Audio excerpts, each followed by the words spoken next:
My ally is the Force, and a powerful ally it is. Life creates it, makes it grow. Its energy surrounds us.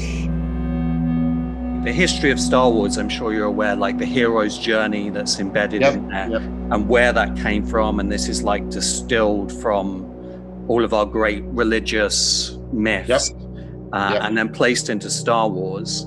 So you could make the argument that it's like this sacred story and it must have intense meaning. But I also worry that it might just be like an addictive substance, like that has all the appearance of meaning, but doesn't actually mean anything. And I can't find an answer to that for myself. Well, let's try it together. If you were to ask me, you get to ask Damien one question, and from that determine how much meaning in life he has. This is the question I would ask Damien. How often do you enter the flow state? Not as often as I want to. Yeah. And that's exactly the right answer. That's a good answer. So think about this. What's flow all about?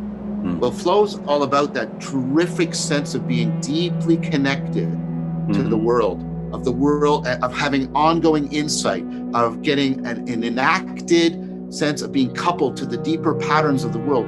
Really great, what's called implicit learning. So it's this connectedness and sense making and insight. Video games are flow induction machines, right? They put you into the flow state, right? Really, really reliably. You're getting everything that you want for meaning, but you're getting it in a situation that is not designed to transfer.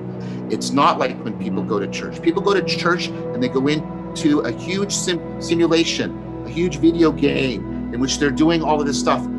But the idea is that's supposed to bleed. It's set up, it's designed, it's cultivated to transfer out.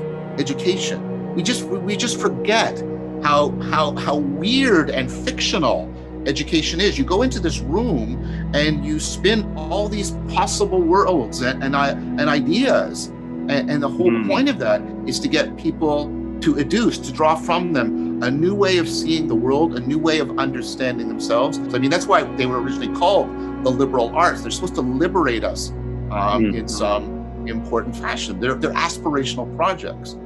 My favorite author as a kid growing up was Roger Zelazny. I think of like what I consider his masterpiece, Lord of Light. I was locked in a fundamentalist Christian worldview. I'd been brought up, and I read that book, and it shattered that for me.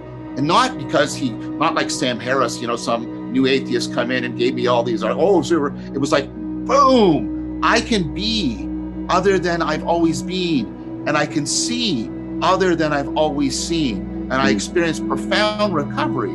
So the question I want to ask, and I hope this doesn't sound too simplistic, is how much bleed is there? How much transfer?